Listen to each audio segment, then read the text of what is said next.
कल्पना शहर के अपने बेहद आलीशान और मॉडर्न बंगले के हॉल में, जहां कीमती झूमर, महंगे सोफे और दीवारों पर पेंटिंग सजी है, अपने पति पृथ्वी सिंह, दोनों बेटों प्रखर, रवि और विवेक और दोनों बड़ी बहुओं निवेदिता और आरुषि के साथ बैठी अपनी होने वाली नई बहू नव्या के बारे में बात कर रही हैं।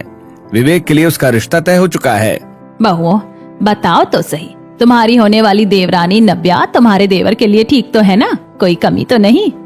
बिल्कुल नहीं मम्मी जी, नव्या में कोई कमी नहीं है। जैसी गुणी और समझदार देवरानी हमने सोची थी वो बिल्कुल वैसी ही है। अब तो बस उसकी एंट्री का इंतजार है, फिर हमारी तिगड़ी पूरी हो जाएगी। हाँ मम्मी जी, निवेदिता दीदी बिल्कुल सही कह रही है, नव्या बहुत प्यारी है। मैं अपने सबसे छोटे बेटे की शादी बहुत धूमधाम से करूंगी, शहर का सबसे बड़ा बैंक्वेट हॉल बुक करूंगी। मैं तो कहती हूँ कि क्यों ना हम जयपुर में डेस्टिनेशन वेडिंग प्लान करें। तभी कल्पना का फोन बजता है। स्क्रीन पर नाम देखकर उसके चेहरे के भाव बदलते हैं। मैं अभी आई। कल्पना फोन उठाकर बालकनी में चली जाती है। कुछ देर बाद कल्पना फोन पर बात करके वापस आती है। सुनो सब लोग, विवेक की शादी तो होगी, लेकिन जयपुर या किसी बैंक्वेट हॉल में नहीं, बल्कि अपने गांव की पुश्तैनी हवेली में। क्या? गांव की हवेली? तुम्हें अचानक इतने सालों बाद गांव की उस पुरानी हवेली का ख्याल कैसे आ गया कल्पना? हाँ मम्मी जी, अभी तो आप देवर जी की शादी शहर के सबसे बड़े बैंक्वेट हॉल में करने और डेस्टिनेशन वेडिंग की बात कर रही थी, फिर अचानक ये गांव की हवेली का फैसला। क्या गांव में हमारी कोई हवेली भी है? हाँ बहू, हमारे गांव में एक बहुत बड़ी आलीशान और पुश्तैनी हवेली है, जिसके बारे में अब तक तुम लोगों को पता नहीं था, लेकिन अब वक्त आ गया है कि तुम्हें उसके बारे में सब पता चले। लेकिन कल्पना, उस हवेली में तो हम सालों से नहीं गए हैं। पता नहीं इस समय उसकी कैसी हालत होगी।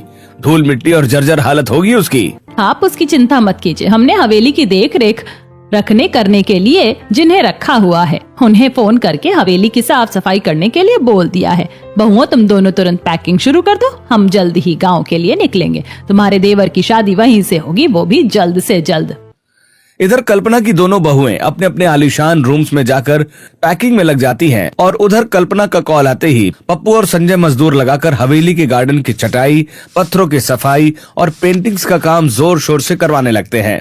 हवेली के ठीक सामने वाली हवेली की बालकनी से पृथ्वी सिंह के छोटे भाई बसंत और उनकी पत्नी सरिता खड़े होकर ये सब देख रहे हैं।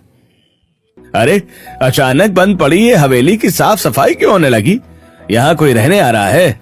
और जेठ जी और जेठानी जी ने हमें बताना भी जरूरी नहीं समझा। बसंत और सरिता की तरह ही उसी हवेली के पास वाली हवेलियों की बालकनी में खड़े पृथ्वी सिंह के सबसे छोटे भाई सुखेंद्र, भास्कर और उनकी पत्नियां रूपवती और नीलम के मन में भी यही सवाल है।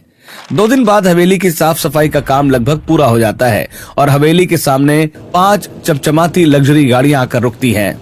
पहली कार से प्रखर और निवेदिता उतरते हैं, दूसरी कार से वीर और आरुषि, तीसरी गाड़ी से कल्पना, पृथ्वी और विवेक बाहर आते हैं। बाकी 2 में उनका सामान होता है।